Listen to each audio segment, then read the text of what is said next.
absolutely shocking scenes on American campuses, no matter what side of the issue you're on.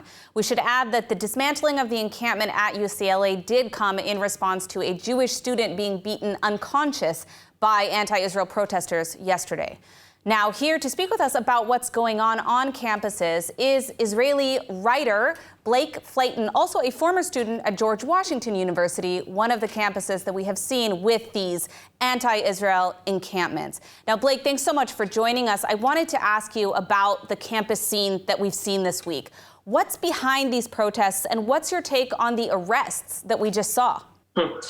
Well, when you ask what's behind this protest, I think it can best be summarized as, for the last couple of years, student activists have been pinpointing Israel as the face, as the emblem of all that is evil in the world. Every regressive, right-wing,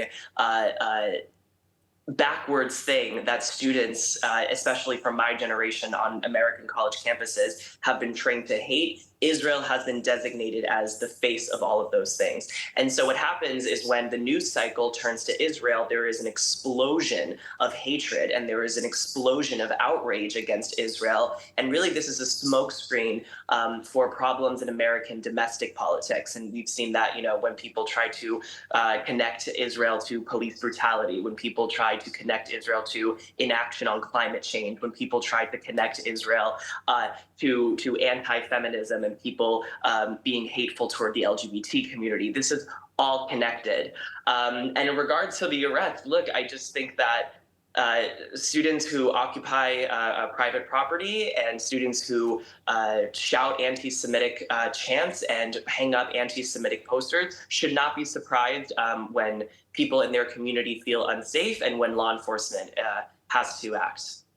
Now, a lot of people are speaking in defense of these protesters, claiming that they're peaceful, even some members of Congress. What kinds of things have you seen or heard from these protests, and would you characterize them as peaceful? Absolutely not. I would characterize them as peaceful. And just putting the actual violence and actual physical behavior of the protest aside, like putting up barricades or throwing themselves at police officers, they're not peaceful because of the chants that we've heard from places like Columbia and my alma mater, GW, like Intifada Revolution. Or, there was a sign on GW's campus that said, "The students will leave when Israelis go back to Europe."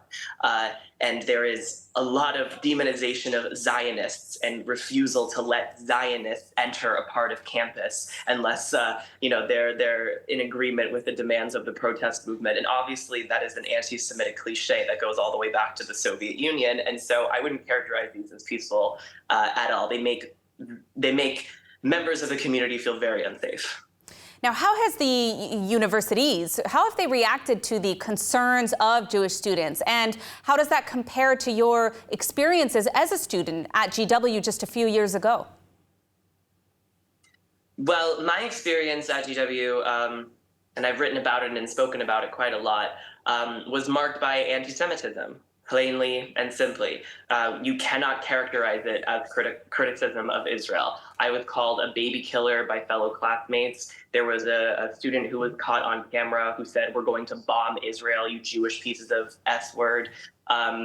Various student organizations made demonization of Zionists and Israel a linchpin of their activism, even if their activism didn't concern Israel at all. And in regards to the response from my university at the time, I think it reflects the response from universities now, where there's just this critical misunderstanding of how this rhetoric is used to make us feel unsafe, and how this rhetoric is used to further anti-Semitism, not just on campus, but across the country and indeed the world. You see anti-Israel protests in Europe, which use the same rhetoric and have the potential to actually start violence against Jewish people in their communities. And I think that this is a free speech issue, but you have to look at the double standard when you talk about free speech and how the universities would not tolerate any sort of perceived hate speech against any other minority group except for us. There is that glaring double standard where we just don't count. Now, we are running out of time, but I just want to get, if you can answer in 30 seconds, what should be done to stop this? I think Jewish students need to be confident, and I think they need to be secure with their identities, and I think they need to go onto the quad or go onto the university yard in GW's case, or any space where this is happening, and proudly assert that they are a proud Jew, that they are a proud Zionist, and they won't be intimidated by these tactics. Blake Flayton, thank you so much for joining us and for your fearlessness in the face of extremism, whether on campus or today. Thanks for having me.